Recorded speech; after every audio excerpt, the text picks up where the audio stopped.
Good afternoon, everyone. Yes, Mike Valenti is AWOL for the day. He'll be back tomorrow, I believe. Stoney here with the great Rico Beard. You got Kenny and David. And Rico, I guess I picked a really good day for me to wear my Michigan State golf shirt because little did I know that there'd be chaos at your alma mater. You're wearing the hat. I mean, by the way, what sports fan even gives a rat's ass about who the school president is right now? Stoney, I don't even know what a school president does. Yeah, okay. I mean, think about it. You're, I guess, in charge of raising money. Mm-hmm. That's about it. Kissing hands, shaking hands, kissing babies. And yeah, I mean, it's not about academics anymore. It's about fundraising. Yeah, so the sports part, yeah, as far as the But president. you know what? Real quick, at least the school president has some type of a background. Any idiot can be a board of trustee person.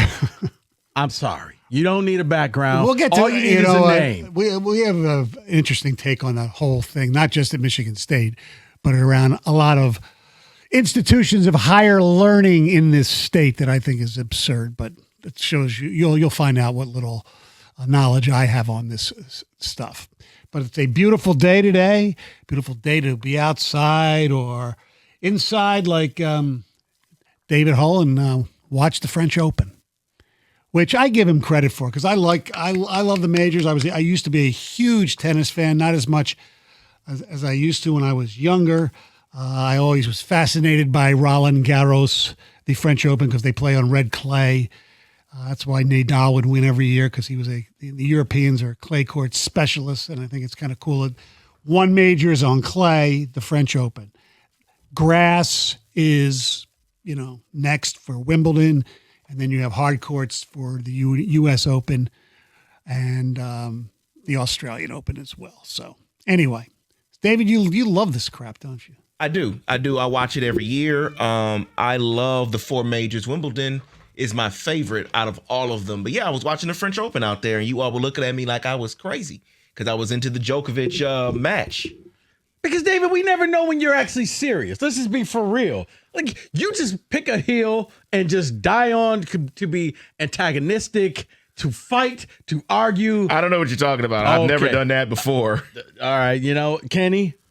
I hear I'm behind the glass with him every single day. Yes, you're spot on with that. This one I'm serious about. I watch it every year. It's important here for Djokovic to win that one, because Carlos Alcaraz is out this year. So, he can maybe win another major, but no one cares about that. So. Well, let me ask you a question since you follow it closer than most. I contend, before we get to the topic du jour, I contend that Djokovic could be the greatest unappreciated athlete in sports history because people think he's kind of a Richard. Well, if you saw him today in his match and he was going after the crowd, then I would say, I would agree with you. He can be a Richard, but yeah, he's one of the greatest athletes out there. It's incredible. Yeah. And he, no matter how old he gets, he keeps on, competing, and he doesn't win every major, obviously, but he's right there, and he's a fascinating talent. There's no doubt about it. All right. So you did mention that you'd love to go to Wimbledon. I've been to the U.S. Open. I've been to U.S. Opens in golf, but I've never been to Wimbledon. I've been to the Richmond 400 I've never been to the Grand Prix, believe it or not. I've been here 40 years, so that's kind of lame on my part, but, whatever. Rico, what's your favorite event to attend, Big Four?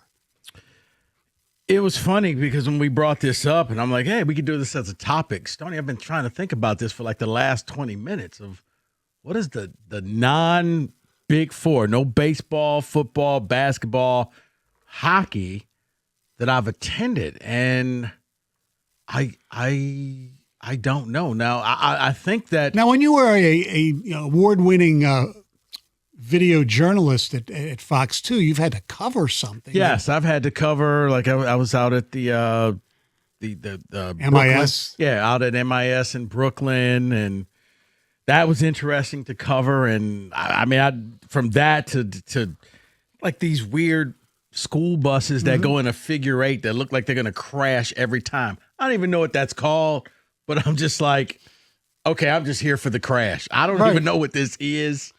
I've had to cover golf, the Buick Open when it was in Flint. Right. Especially when Tiger Woods. Grand Blanc. Oh, I'm sorry. Yeah, Excuse me. Grand Blanc. Grand Blanc. Grand David. Right. I love the Buick Open. But I don't know if I have that one thing that's just non-Big Four related that it's like, oh, I got to attend this. I know I will say this. The person who sits across from me, I get inundated, as you guys don't know, every commercial break when we say 97.1 and you hear the music playing and you hear the commercials, I get 3.5 to 4 minutes of horse racing talk. Yeah. And you need to come here. I'm telling you, Saratoga, we'll get there, we'll get this, we'll eat here, we'll go there, we'll do this. I think one year I'm just going to surprise him and say, you know what? You've convinced me. I'm going to see what this horse racing thing is all about. Right. Because he talks about it all the time. I've been to Saratoga once, obviously not as many as he's been. I've been to the Preakness when I worked in Washington and lived there.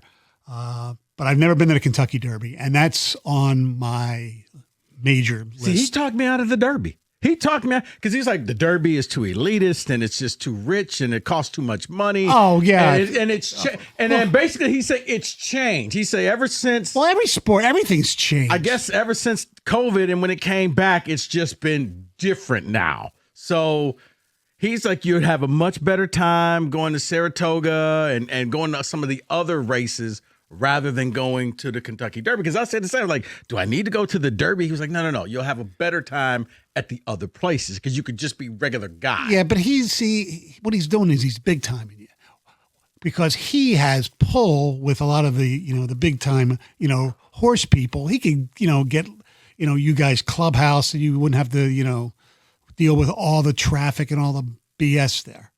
So, from what I understand.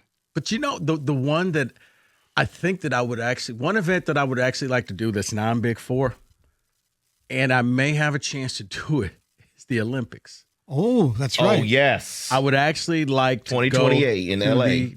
To the LA Olympics. Have you tried to get tickets to that? No. Can I tell them I know you?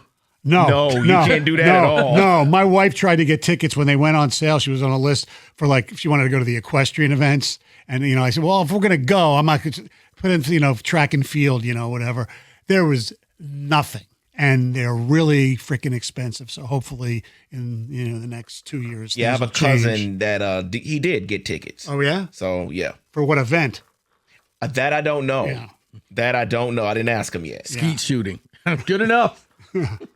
Well, look, the World Cup's here. This in a few, Correct. in a couple of weeks. Correct. And it was here and actually in Detroit in '94 at the Silverdome. I'm just not interested to go to a World Cup match. I'm just not. What about a World Cup or the Champions of the Premier League over there? No. Really? No, it's never interested me. I did I guess I did the World Cup because I had to go work it because we had to shoot a story on it. This is when I was working for a state. Right. Because they came up with the indoor grass Yes. that they built. So we had to do a story on that grass for the university. Yeah, I can cross that off the list. Soccer just doesn't do it for me. And then, look, and for those who out there who like soccer, that's fine. Listen, I played soccer when I was a kid for 6 years. But watching it, it's just... Do we have any video of this? No. We need some, don't we? No. What position did you play? I was a fullback. Okay. So That's I was a keeper in junior high school. Yeah. but it's just like watching it. Like, okay, it's just a lot of action that really you don't see anything. I know. The problem with Only thing you witness is a couple people who die every match. Yeah. And then they come back to life. The problem I have with soccer is there's too much play in the midfield where they don't do anything. As long as you don't have to give me goals. It's like hockey. You don't have to give me a lot of goals all the time. Just give me some scoring chances. And as long as there's scoring chances in a soccer match, I'm happy.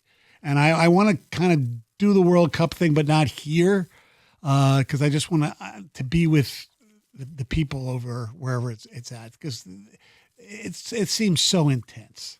248-539-9797. David is jonesing for the French Open.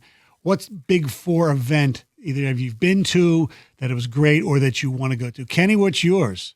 So I'm on board with the horse racing stuff as well. I would actually really like to go to one of those races. Harness racing or horse racing? Either one at this point, but the one that I have is far more obscure and a little embarrassing. I'm glad Mike is not here because there would be possum stew jokes made left and right. Growing up in my household, Log rolling? No, but you're not far off. The Lumberjack Olympics? No, my family used to go up north every year to the Asabo River. They have I know where that is, exactly. the canoe racing marathon from Grayling to Oscoda. Big spectator event, bigger than you might actually imagine. I haven't been in years, but it was one of my favorite things growing up. It was one of my favorite non-major four sports events. Yeah, you can make fun of it. That's fine. Yes. You go to your AAU games. Non-major, non-Big Four. That's a non-Big 64. Right. That's correct. It's I like agree. Like that sport, they'd have to, vote to expand the tournament to let the Osabo canoe race in. Really? Wow. Yeah, it's awesome. Don't knock it till you try it, man. Okay. Okay. I get it. Sadly, I've heard of this event. So Oh yeah, I have too. know what I Kenny's actually, talking about. when we go up north, one year we actually went through Grayling and it was ridiculous, the traffic, because that was the weekend the race Oh was yeah, going big. on. There's only one main road that goes through Grayling. Yes. Too, so you're in a traffic jam for like 20 minutes. Off 75. So you have to, if you're smart, you'll go further up 75 and get off at Fort Grayling. Yep. The military part up there. 248-539-9797. That is the telephone number and the place for your text communications. Coming up on the program, by the way, and around maybe 2:45, we're going to have our usual blitz. And today is the spelling bee, hosted on TV by Mina Kimes, by the way. I read that. So I'm going to give Rico, Kenny, and the Hatchet Man their own little spelling bee with sports names from local teams. It'll be challenging. Okay, I'm telling you, spelling, not my forte. Numbers, yes. Spelling, no.